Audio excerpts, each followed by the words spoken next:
Welcome to Friday I'm in Bed. Podcast for midlife women living their best life, but in bed by 10.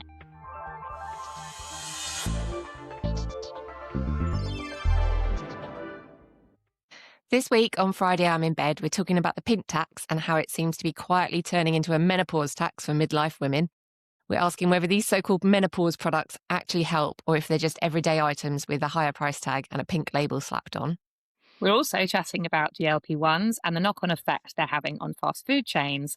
Sales are down, but instead of panicking, why aren't these companies adapting? Smaller portions, better ingredients, or food that actually supports health? And finally, we're getting into the term AMOG or mogging. Gen Alpha boys and the worrying message they're being fed that they need to be alpha, 6 foot plus and good looking first with brains as an optional extra. So grab your cuppa and let's get into it. Hi, Gemma. How are you this week? Hi, Kay. I'm good. Well, I say I'm good. I'm incredibly tired. I had my shingles vaccine yesterday. So and yeah, it's just that's knocked me out a bit. So if I fall asleep halfway through, you just have to wake me up. How about you? Okay, I'm chasing my tail. You had those weeks like where you feel like you're achieving nothing and you're getting chased for all the things you haven't done and you're just trying to keep all the plates in the air, but you're actually dropping quite a few, but you're pretending you've got it under control is how my week's going. Well, yeah, I know that feeling. I feel like that's been like the last 7 years of my life, maybe. I've got this. Everything is fine while the world burns around you. Yeah. Well, there is that. Let's not even talk about the world. The world. Oh, not the actual world. Yeah, like, yeah. Can't even face that. We're going to talk about some of the lesser horrible things that are happening in the world. I think maybe some things that might even be fun. Who knows? I don't know. Having looked at what we're talking about, I'm not sure how fun it is. I know. When you just realise how bleak the world is when you're looking at topics like mogging and going, oh, that'll be light. Yeah, and it's not. Yeah, my daughter's got her mocks this week, and my son has got multiple gigs, of which he wants me to be at every single one. Oh, and I'm just looking at the really? diary. I'm like, I can't cope. Like, just, I need a holiday. Is basically what I'm saying. Oh, well, see, not long until I go on holiday. We might have to have a podcast week off at the beginning of March because I'm in Morocco. Which is why I have another vaccination tomorrow for rabies. I thought it was today. Today's nails, tomorrow's rabies. Oh, because okay. I don't trust myself not to cuddle rabid dogs in Morocco.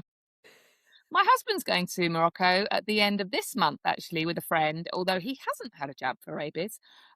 But yeah, he's going without me. And I'm now regretting that choice. I should have gone because he said, should we go? And I was like, oh, I've got too much on and there's too much going on. And now I'm like, I really could do with Morocco. Yeah, grab the opportunity. See, I'm going on my own.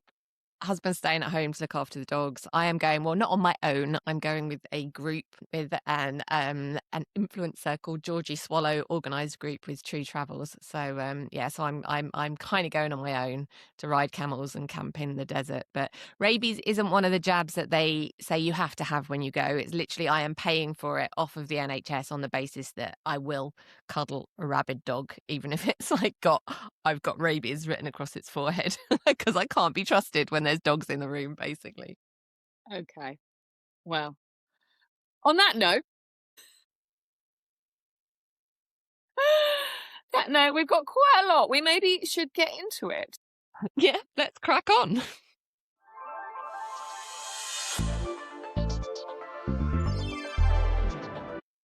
I want to talk about pink things. Pink tax, menopause products, meno washing, and all things let's make loads of money off women. So this has come off the back of a video that we saw a good few weeks ago, but it's been on our list of things we really want to talk about. And it was a doctor, not an influencer, a doctor sharing a PR package that she had received. And she was going through it all one by one and basically saying, you don't need this, this is rubbish, you don't need this, you don't need this. And the comments, because I'm, as we know, obsessed with reading the comments, was full of women going, yeah, we don't need that stuff.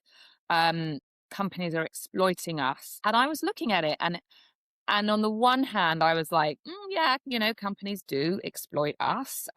We are, seen as a vehicle of, how to extract as much money out of women as humanly possible. Cash But cow. actually, cash cow, that's the word I'm looking for.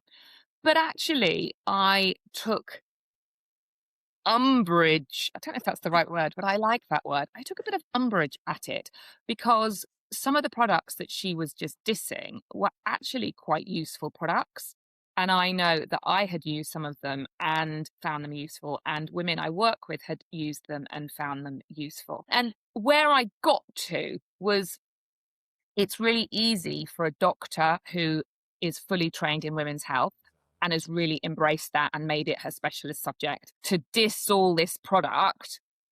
But there are millions of women out there who don't have a doctor that knows anything about women's health and is not getting access to something that would help them. There are so many women that can't take HRT, that don't want to take HRT, and actually HRT isn't a magic bullet. You don't take HRT and every single symptom magically disappears.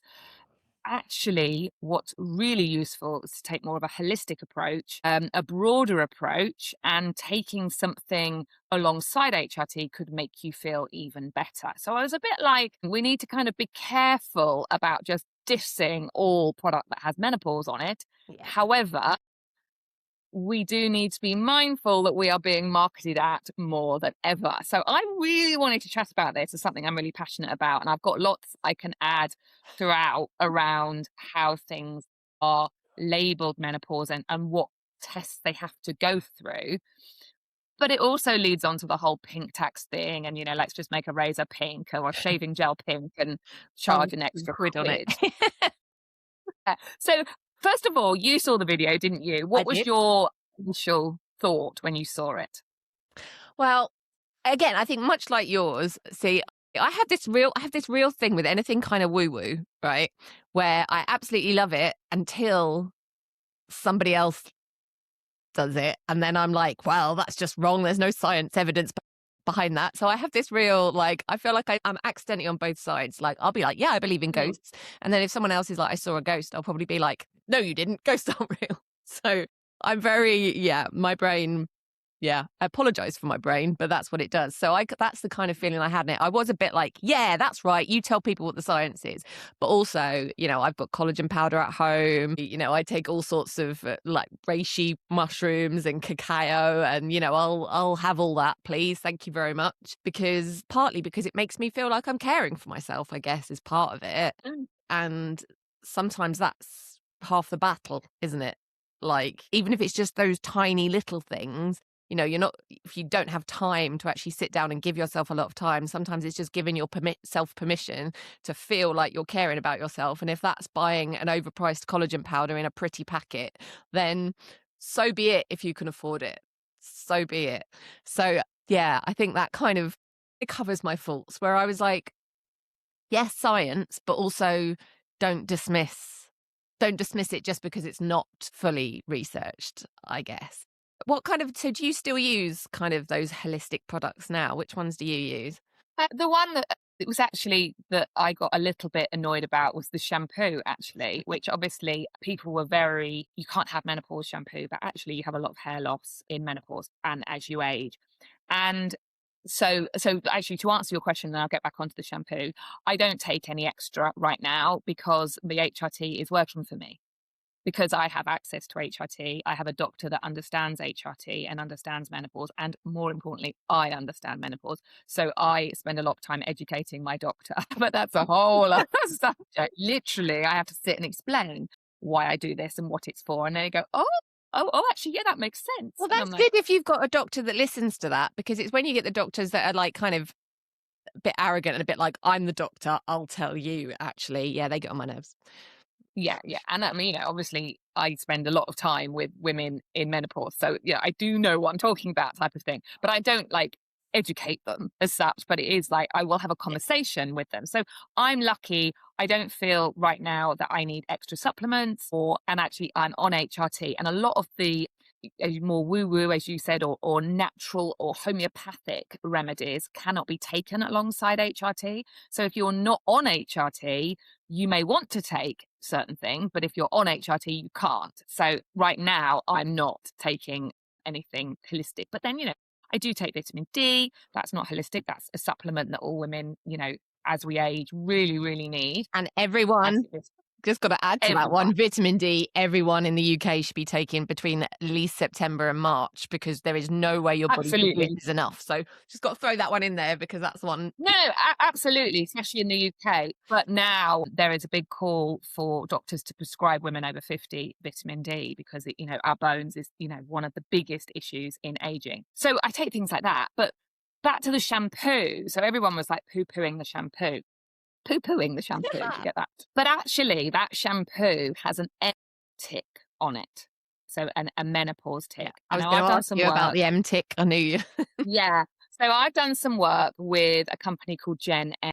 They female-led company who were frustrated with exactly this. I am in menopause. I need help. I'm not getting the help I need, or I need extra help. What is out there? And they went out and saw there's 101 products with menopause on, that which work, which don't work, which have been researched. How do I know? And they have created this tick so that customers, women, can see that it has been checked and verified for the research, for the science. They have to pass lots of tests to get this M-tick. They wanted it to be a bit like the vegan V that goes on vegan food, or the fair trade stamp. Or gluten. I don't know if there is a gluten-free one, but definitely if you're vegan, you can look at a product and it will have the V on it. I think it is. Yeah. And you trust it. You don't almost feel that you have to read the ingredients. You might still do it, but ultimately you trust it. So some of the products she was dissing had the M tick on, that I know has been through a lot of, what's the word? Tests. Is that the right word? To check the research is right. Because remember, it's really easy to say 99% of women found this great, and then they only asked 5 people. Well, it was the half a woman in that scenario.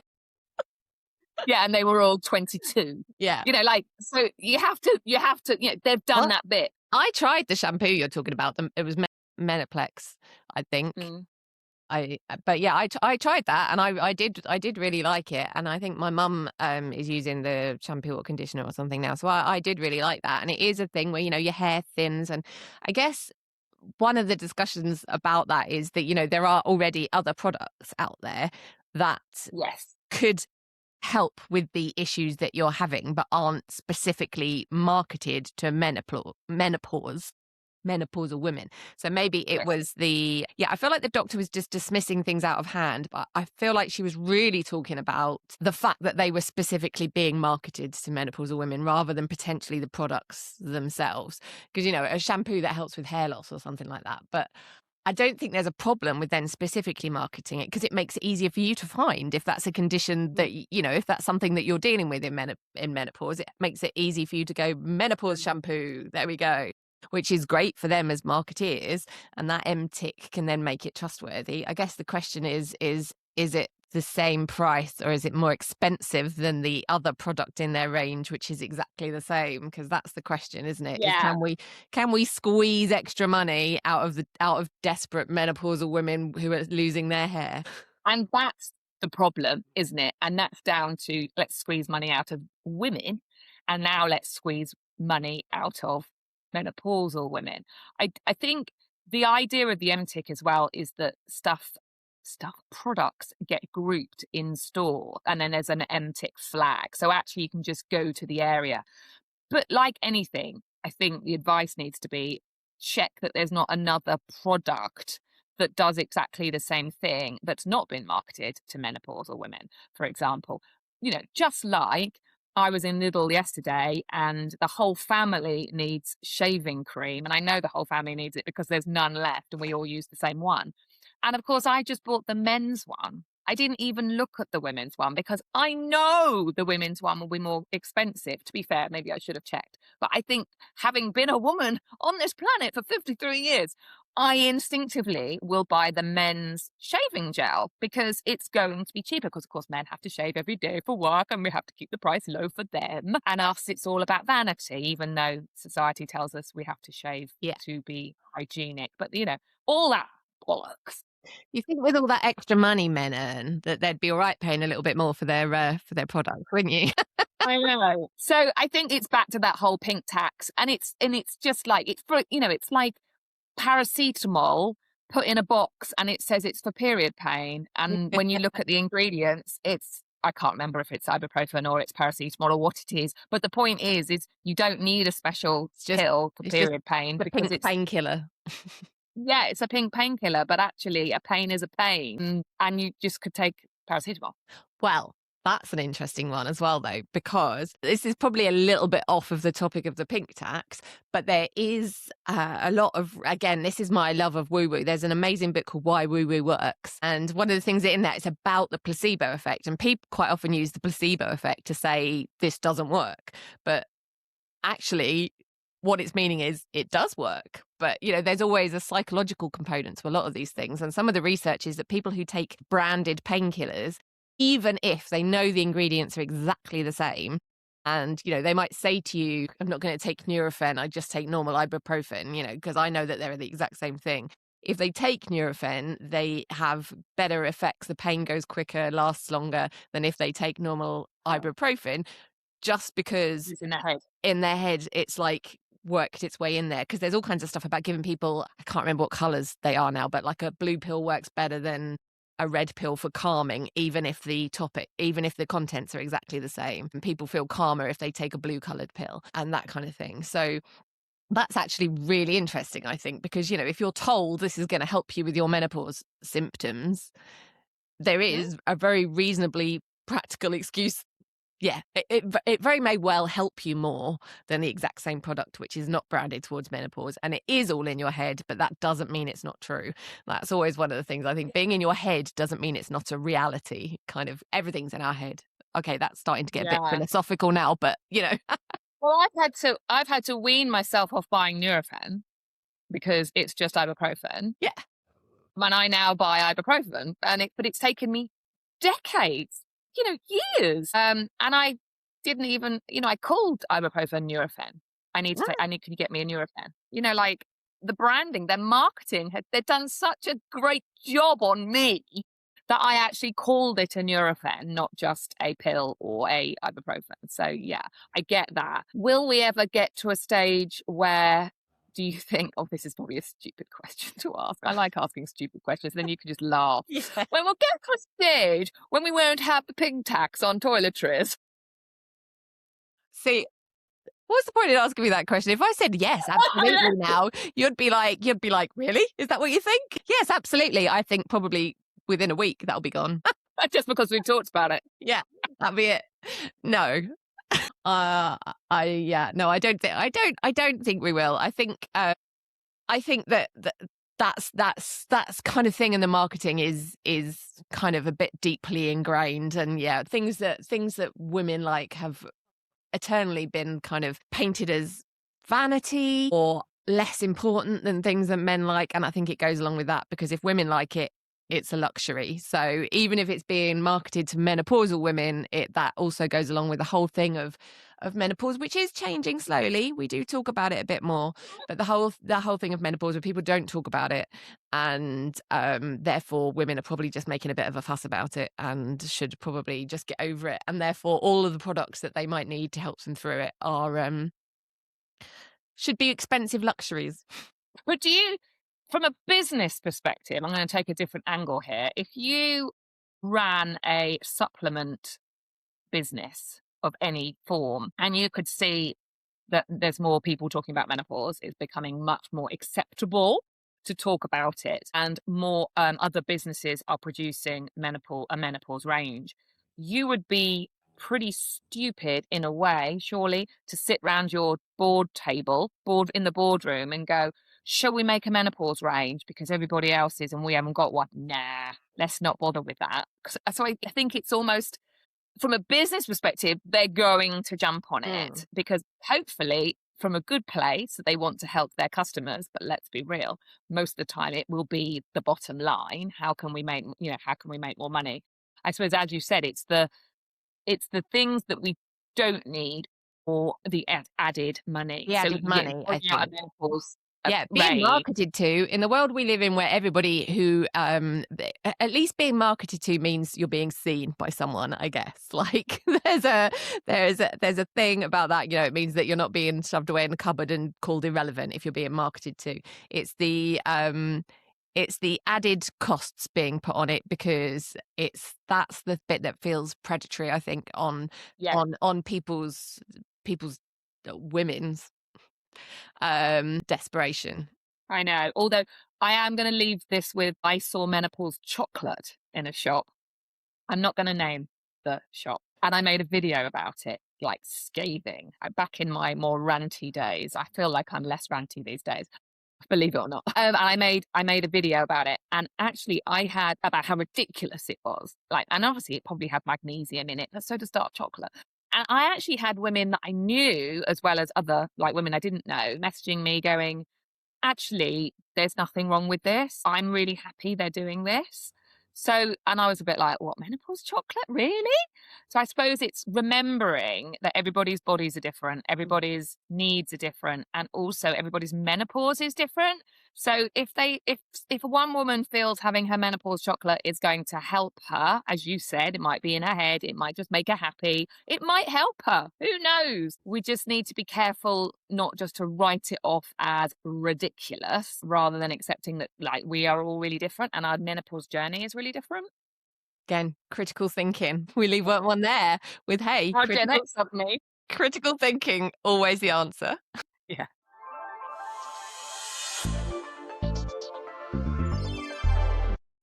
Okay, now I would like to talk about the disruptive force of weight loss drugs. And that is a direct headline quote in The Independent, talking about GLP-1s, and not just GLP-1s as they relate to people losing weight, but the disruptive power they've had on businesses. So, unless you've been living under a rock for the last year, you've heard of Ozempic, or you've heard of Manjaro, or you've heard of Wegovy. They are all GLP-1 drugs that were originally for diabetes and turned out to have an exciting side effect where it made people lose a lot of weight. And therefore, they've now been started to be licensed for weight loss. Those of you who haven't listened to an earlier episode, I am on Manjaro myself. I gained a lot of weight taking steroids when I got a cancer diagnosis, and it did not fall off like I was promised, probably due to the fact that I was also in the medical menopause. Eventually tried Manjaro, and I have lost, in the last year, almost all the weight that I put on. But it's not necessarily just about the weight loss drugs. It's having a broader impact on the world. There are studies that show that GLP-1s are contributing to the fact that people are spending less on groceries and fast food. Obviously, it's contributing. It's not the only reason. There's also the fact that no one has any money and there's a massive cost of living crisis. Companies like McDonald's are finding that their profits are dropping and people are buying less ultra processed foods, and also on clothes sizings that are available, particularly in high street shops. People are buying smaller sizes, which means that the larger sizes on the shelves are just sitting there. So according to this article, an increasing amount of shops are stocking a smaller range of large sizes, or larger sizes will be online only, and the ones in the shops will be kind of on the smaller end of the scale. It doesn't specify what the smaller end of the scale means, whether that means, the 12s and 14s, which were always the kind of big bulk of the shopping, or whether it means everyone's wearing a size 4. I'm definitely not in a size 4, just in case we would like to clarify that. But yeah, basically the rise of these drugs is having a big impact. I've got my stats. McDonald's could lose up to 28 million customer visits and $482 million per year, apparently. Redburn Atlantic, a financial analysis firm, said, which is a lot of money for a company to use. Do you think this is a good thing, or a good thing overall, or a bad thing? So let's start with fast food. Mhm. It's interesting that this is also happening alongside all of the articles, podcasts, television programs, research about ultra processed food. So actually, we it's on the agenda of people's minds with or without weight loss medication, I would suggest. My first thought when I read this was, oh, well, you'll have to adapt. Meaning, and the reason behind that is, as a customer, I mean, I do go to McDonald's. I have children, I have teenagers. They love McDonald's. I don't feel there's been anything for me as a person, forget sizes for a second, that likes healthy food and is vegetarian or pescatarian actually, but doesn't want chicken forever. There's a salad, but it's a chicken salad. There is nothing that I actually end up eating if I'm there, a fish finger happy meal, which is obviously designed for 5-year-olds, but it's about the right amount and it's not too much, and it's because there is nothing for me. So there is part of me on a personal level going, you might actually have to consider adding more than a fruit bag or a carrot stick bag to your menu to cater for people that don't want hamburgers. So I think there was Mhm. part of me that started off with that. And then also it led me to think about all the other things that I've been seeing of late around because obviously we know people aren't eating out, people aren't going to the pub like they used to. Obviously that from a cost of living crisis, but also people's behaviors are changing. People don't go to the pub every night like they did 20 years ago or whatever. But there's all these sort of publicans upset about dry January and how it's affecting the bottom line. And they may, and obviously if things keep going like this, they might have to close. I don't want anyone to close. But I also, as a sober woman, think maybe how about you actually sorted out your Yeah. non-alcoholic range? Because then people might come out who don't drink all year round. It's also like the vegan menus, all these restaurants, losing people because of vegans. And it's like, why don't you just put the Put vegan the big vegan on the menu? menu. It's not hard. It's really not hard. And I think there are companies, particularly like McDonald's, rather than a small independent, but that don't adapt to changing behaviors. And this year, or last year, in the last 12 months, a changing behavior has been the use of weight loss drugs, but also people quitting alcohol, people wanting to be healthier and not eating UPF, people moving to vegan or plant-based diets. Like, things are changing and a business has to adapt and keep. Now, I was just going to say, I don't like the woe is me about Yeah. McDonald's because it's like, well, mate, just, add a salad. Come on. It's not that Mhm. freaking hard. If you can do a Yeah. chicken salad, you I can can maybe I do can a tell egg you salad. I can tell you now that if you do order the chicken salad in McDonald's, they can be quite confused sometimes as well. Oh, because nobody orders it. Yeah, because no one orders it. So they're a bit like, "Salad? I've heard of this. Hang on." But alcohol, interestingly, alcohol was one of the things that was mentioned as well, because I have seen research that people get less cravings for alcohol on GLP-1s as well. I mean, my Mm. alcohol habits had already changed significantly before I went on them, but I definitely drink a lot less than I used to.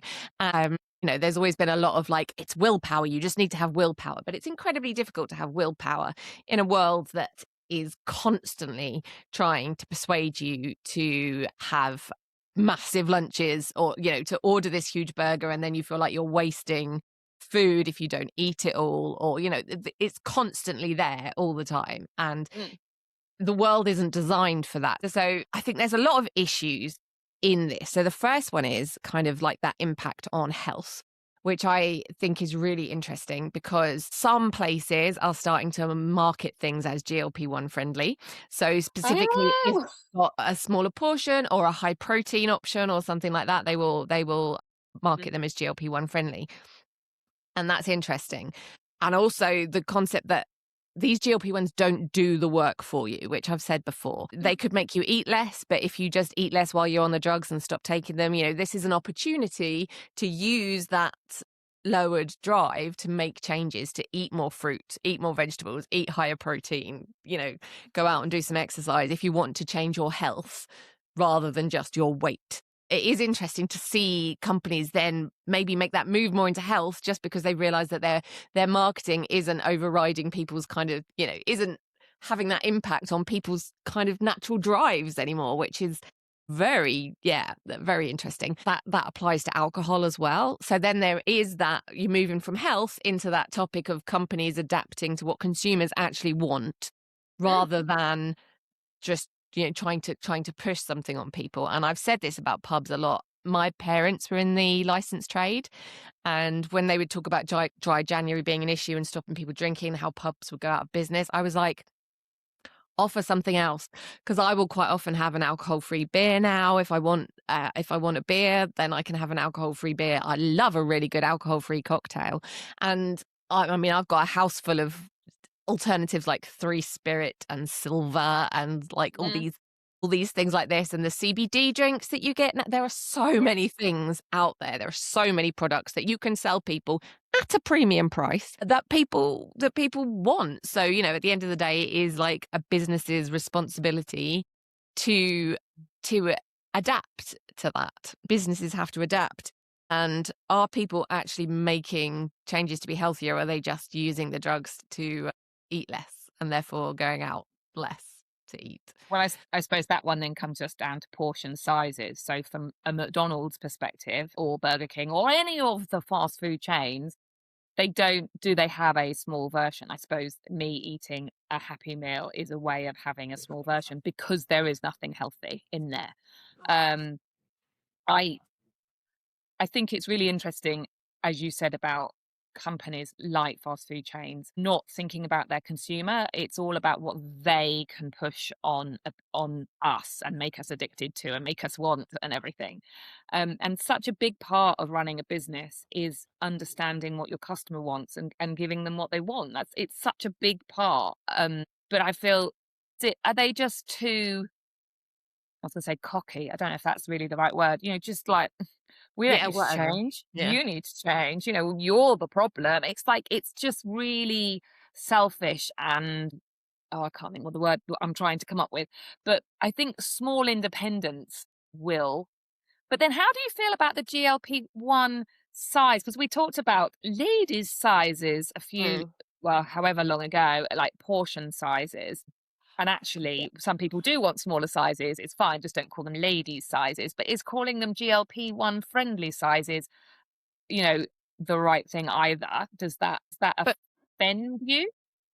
much like the menopause stuff, it's just marketing Mm, at the end of the day, isn't it? It's just thinking there yeah. will be something here that I can eat. But yeah, I think calling them GLP-1s, the thing is, you don't know what the answer is. I don't want a restaurant that markets food to me as diet either. Like, I don't understand why they can't just say, smaller portions are available if you don't think you're going to eat it all. Don't waste food. Like, this is Mm. drive has always been towards bigger and bigger portions, because people feel like they're getting value for money. And it's that thing where people, when you physically can't, you just go, I'm full and I don't want any more. And suddenly there's an off switch, which is something I never had before. I was always like, there's food on my plate, I'm going to keep eating it. Doesn't matter how, sick I feel or how many buttons I need to undo, I'm going to finish eating it. Whereas now I'm like, do you know what? I'm full. I don't want this. and I just stop eating. And that can save companies money in the long run if they don't have to provide as bigger portions. That was something else that came up in this article, which was really interesting. That airlines apparently are doing really well over this. Oh, because their fuel consumption is better, more efficient, That because we're less heavy, we're lighter. Exactly. We're carrying lighter people. Apparently could save them like $580 million over the next year just in fuel costs. Will they pass So that on to us? I did. I thought that. And I also thought, does that mean I can have a heavier suitcase now? I think you'll find I've lost 10 kilos, so I'm having 10 kilos more luggage. I have, Yes. and I So have I'm the bringing data to prove extra it. shoes.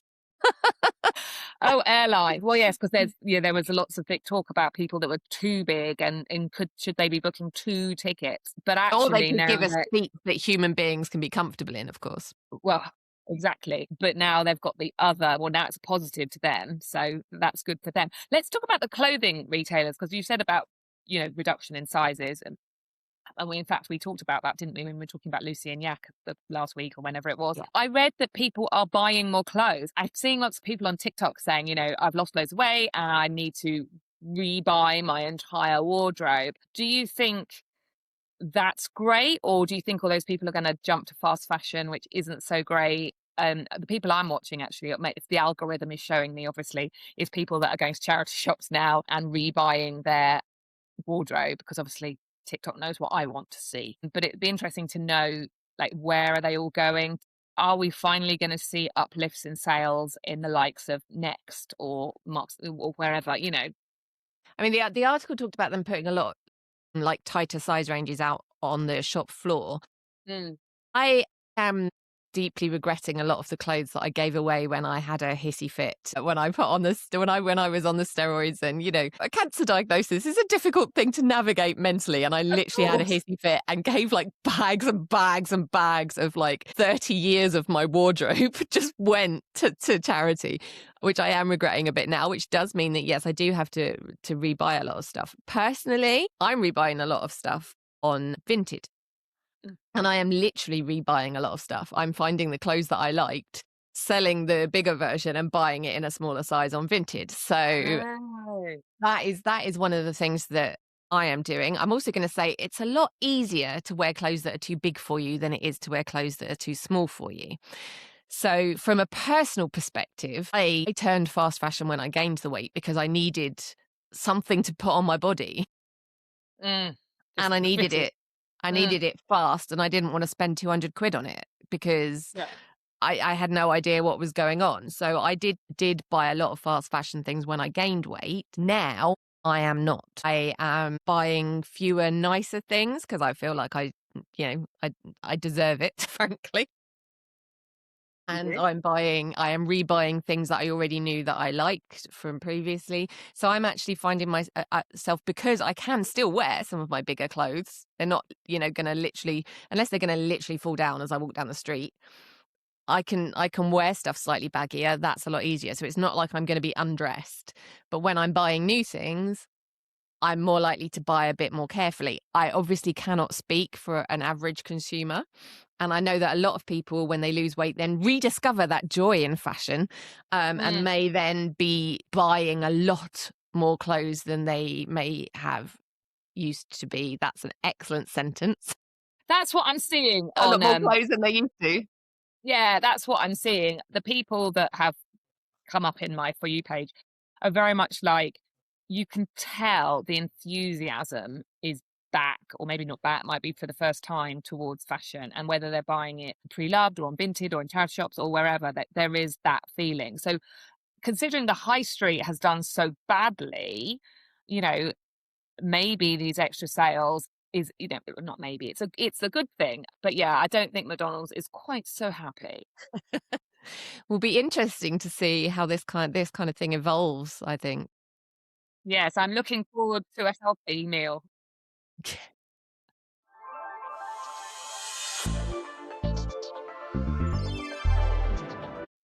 I want to talk about mogging, or AMOG.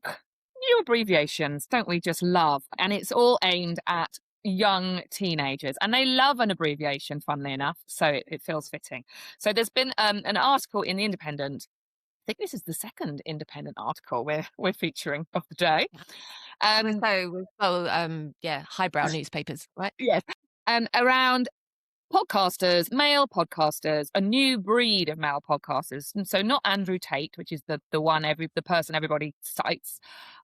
Young guys making podcasts aimed at young boys, and which we kind of do know about, obviously, with the program Adolescence and things like that. This is not new news, but particularly talking about the alpha male and how you need to be the alpha male of the group, AMOG.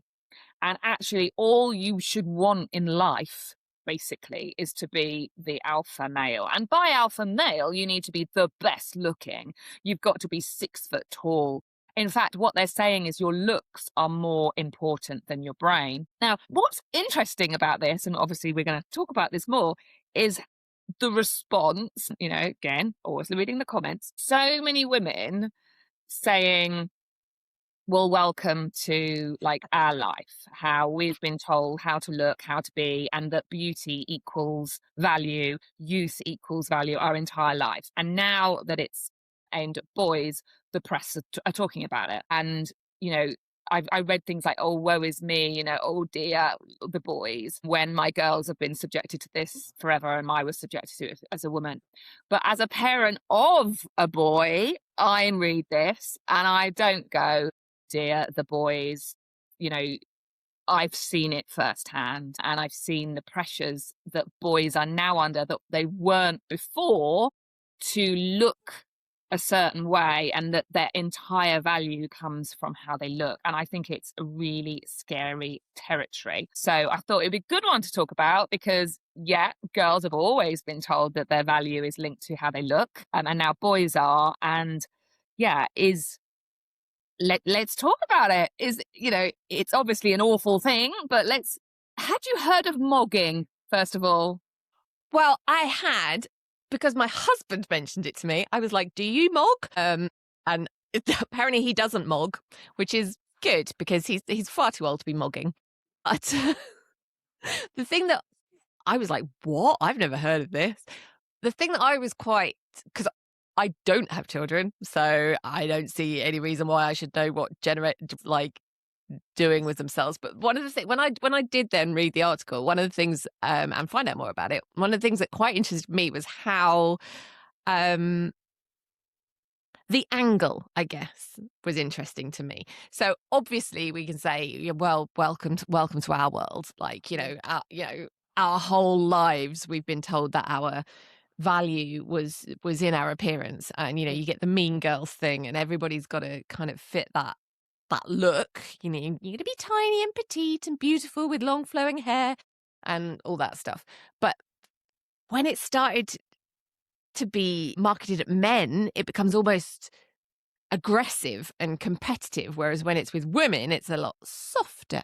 There was a trend which this kind of to mog has kind of grown out, looks maxing with two X's, which I think was basically like boys using face masks. Like that's literally it. And women were like, we've been doing that for years. We had a nice afternoon on the sofa. It's when women do it, it's self-care. When men do it, it's looks maxing. Ha ha, with two X's. Woohoo. And yeah, so I think there was a difference in angle, and also it was a lot more aggressive. I mean, I've been reading about some of the things that these boys will apparently do to be the alpha male of group, like breaking bones to make themselves taller. Like leg lengthening was actually a thing, and some of the methods that they refer. I mean, I hear that one of these influencers hit himself in the face with a hammer, but it didn't. The article didn't actually specify why he hit himself in the face with a hammer. I'm Partly not to sure get how that makes you more. No, I can think. So I've had my son is about to turn 18, but he suddenly about 13, 14 became quite obsessed with his jawline. His jawline had to be a certain angle, and I was like, your jawline is your jawline, mate. And and as a parent, I noticed him starting to be like, my jawline, and he'd suck his mouth up so his jawline looked cut. And and then some people it's cheekbones. Like, this really angular face is fashionable in the male young boy world because they're being told by these guys on podcasts that that's what women want. And I noticed it really, really quickly. So I think that's probably what that is, because if you break your face, you might be able to have it remolded Into a better jaw. Yeah. Okay. Good luck with that. for the NHS. But yeah, it just seems a lot more aggressive than the way that stuff is marketed to women. But I guess that again is because in their view is that their looks are making them the alpha male, whereas with women, it's been more like their looks are a method of them being controlled and being smaller and taking up less space rather than taking up more space. So there is although we might say kind of welcome to our world, there's a very different vibe behind it, I think. It's aggressive in the terminology, as you said, and it's more like power, because it's a boy. But the bit that concerns me is that the aggressive nature it's being told to our boys. And obviously that's a whole conversation about social media being banned. We've talked about that as well, haven't we? And we talked about body dysmorphia, but the rise of body dysmorphia in boys is huge. And I remember when this happened in our house, well, he was clearly seeing things, when they're like 13, 14, they're in the depths of puberty. and I'm not being funny, and no disrespect to 13-year-old boys, but you're not exactly looking your best, or smelling your best. And I say this with love because I've had one. And I think women obviously have also been targeted when we were in puberty, but we talk about it. Like there is this kind of backlash of talking about this is not acceptable. But this is happening for the first time to young boys. And when they're at their smelliest and kind of they're evolving into teenagers, but it's still, there's a long way to go. And they're being told that their jaw has to be perfectly cut and they have to be 6 foot. I mean, these boys are still like 4'8", some of them. Like they're so far, like this message isn't going to 25-year-olds or 18, it's going to 13-year-old boys who are slower to grow. They are all shorter than the girls. They are, skin problems all through puberty, just puberty stuff. It's like, wow, that's what they're being targeted with.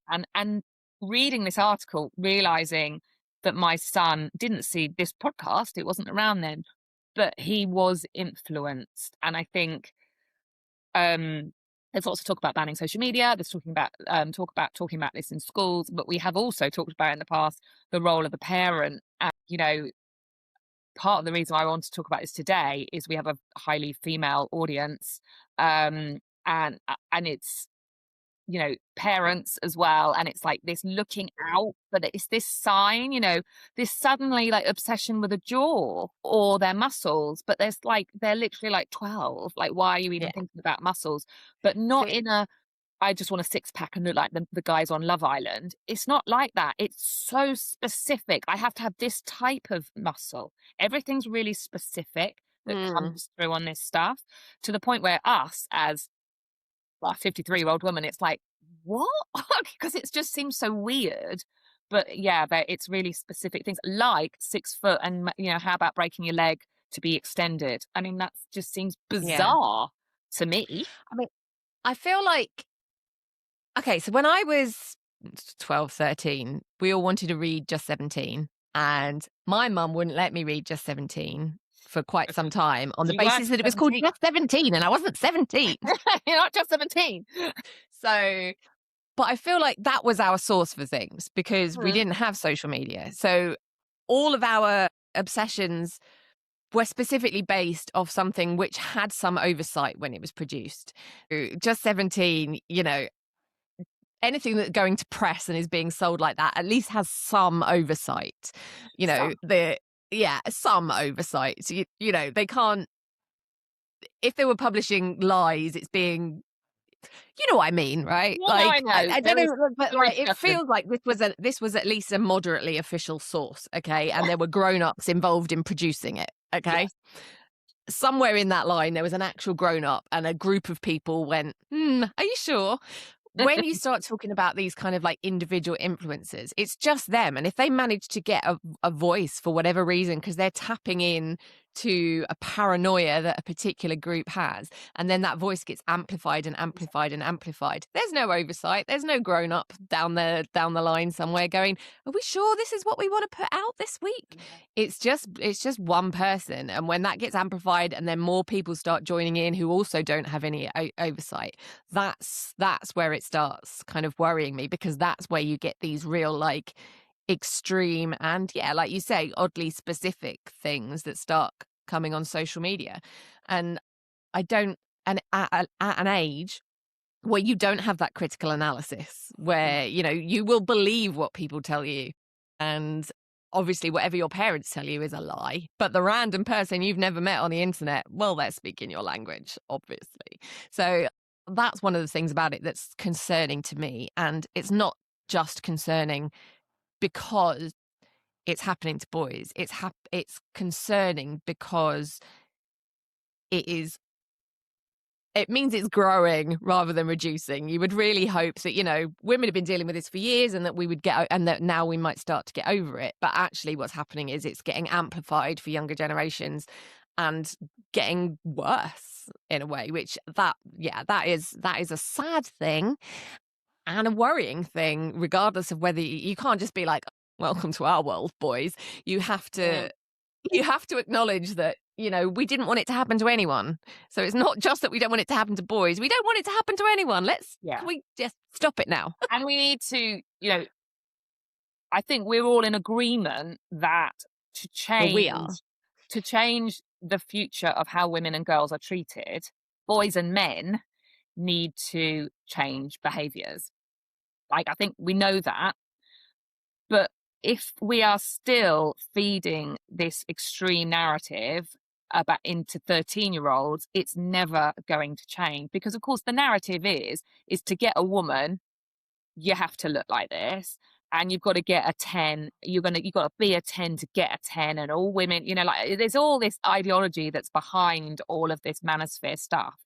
But if we don't collectively call it out and try and make a change, it never will. It will get worse and worse. And the patriarchy and the Gen A man thing and all of this stuff is just not going to change. And I remember having a conversation with my son. You said they don't listen to your parents. Actually, sometimes they do. But it all depends how. Just keep talking about what I want in a man, what I wanted in a man. Yeah, I might have wanted him to look nice, Yeah, let's not, lie, looks were on the list, but actually emotional maturity, kindness, that kind of thing, humor, for example, was really, really important. Honestly, don't believe the guy, believe the woman, because the woman is the one you're trying to attract, and we're telling you what we want. And But actually, we're lying, apparently. pardon? We're lying, apparently. That's not what we want. No, it's not what we want. Well, that's the other thing. They're fed that we lie about everything. But I think, Everything. yeah, it's such a. The bit I was annoyed about was the welcome to our world. And whilst, yes, that's kind of true, it's not going to solve the issue, because if all the 13-year-old boys turn into Andrew Tate wannabes, and this carries on, because we're talking about 13-year-olds now, so the next round of 13-year-olds will get targeted. Like, it's never going to change. So somehow collectively we need to smash the manosphere. Yeah. But how we do that, Well, is we've another not done that question. great a job with the patriarchy, so I know, it's just, yeah. And I think parents do need to take more responsibility, as do the platforms. As you said about regulation, like, just 17, one would like to think there was a grown up at the table. I'm sure there was. Although I'm sure some of the content was really questionable. But anyway, somebody needs to regulate. Yeah, I don't know, is it just men with podcasts or is it not? yeah. Like, like sometimes when you're booking to go on holiday and it says that they won't take like groups of like single sex groups. Stag Do you do's. think that there should be like an oversight committee before you're allowed to publish anything that goes? I mean, we would probably end up falling under this as well. Are you a single sex group, or like, Yeah. are you a grown up? Like, yeah, like before we let you speak to the public, we just need to check whether you're weird. But back to the whole banning social media for under 16s. We talked about it when Australia did it, and obviously it's really on the table now to happen in the UK. Banning social media will not stop that, anything we've just spoken about, because it's all happening on YouTube. Well, actually YouTube will, yeah, but you can get Yeah. podcasts on Spotify and Apple Music. Yeah. So it's actually not going to stop boys having access to this content that is literally not helping them at all and causing things like body dysmorphia. So we talked about how, like, Instagram is a big part of girls feeling really bad about themselves. There's the filtering, there's the editing, there's the, just the content they see. But boys aren't consuming that on Instagram. They're consuming it on YouTube, which is on the ban list. But also they'll just move on to Spotify. And actually, you can get on YouTube. You don't even need to log in to watch anything on YouTube. You can just do it via Safari or Chrome or whatever. You can just get on. Watch on your telly. You can get it on the telly. You can get via Pinterest. You can Watch get it on anywhere. Fire. Watch it on Fire TV. So they will still access it. So the banning that social media to under 16s is not going to solve that one at all. Yes, it will help with the TikTok algorithm of stuff that they're shown with misogyny in, and maybe the intro to these people, these men, but they will still access it. So that's not going to solve it. So therefore, school or regulations via the government or parents, as I've said before, my children were allowed a phone, but the rule was that I could look at it at any time, and I did when they were 13. I don't now, but, you know. Yeah. Yeah, I think when it comes to these kind of trends and these things that come out, they are they do change so fast. I think it is difficult for people to keep up, but I don't think it has to be about keeping up with the trends. It's more just about keeping up kind of with your children, I guess. Like, and like spotting things in their behavior, because it's not always even just about the content they consume. It's about having it like moderated. I mean, when I was a kid, it was EastEnders. Like, my mum and dad would sit down and talk to me about things that came up on EastEnders. If there were some slightly dodgy themes that came up that week, I don't know, I'm probably talking Kathy, what was her name? When Kathy got raped by, yeah. And, so my parents would talk to me about that kind of thing, where if you're allowed that kind of unmonitored access as a younger child, and it's just that the technology is making it more difficult to monitor. So, yeah, there's absolutely no answer to this one, is there? Like, no, but I think if it's going to still be there, which right now it is, my advice is just keep your eyes open. Like, I remember maybe at 13, 14, my son wanted creatine. Obviously, there's nothing wrong with creatine, but why was he suddenly asking for creatine? Like, and we were like, why? And at the time, we hadn't really heard of creatine, so we were a bit like, what is that? And I looked it up, and I was like, why are you suddenly obsessing about muscle at 13 where you weren't before? So what's happened? Where is this from? A bit like my jawline, and can I have one of those things to do lymphatic drainage because I want my jawline to be as cut as possible? That's not a normal conversation from a 13-year-old boy who has gone from literally just sort of grunting, and then suddenly he wants, what are those things called? The thing that with the like jade like that a they go. roller, paid roller, There's a yeah. roller, or there's the one that's like shaped like a boomerang, and anyway, Right. suddenly he. A gua sha. Yes. Anyway, yeah, but what 13-year-old boy suddenly asks for one of those? So it wasn't like, oh my God, this is the end of the world, but it was like, there was just something in my brain that was like, well, where have you got that from? And just like, why you should be having the same thought with a 13-year-old girl, because you don't need to worry about that. You're 13.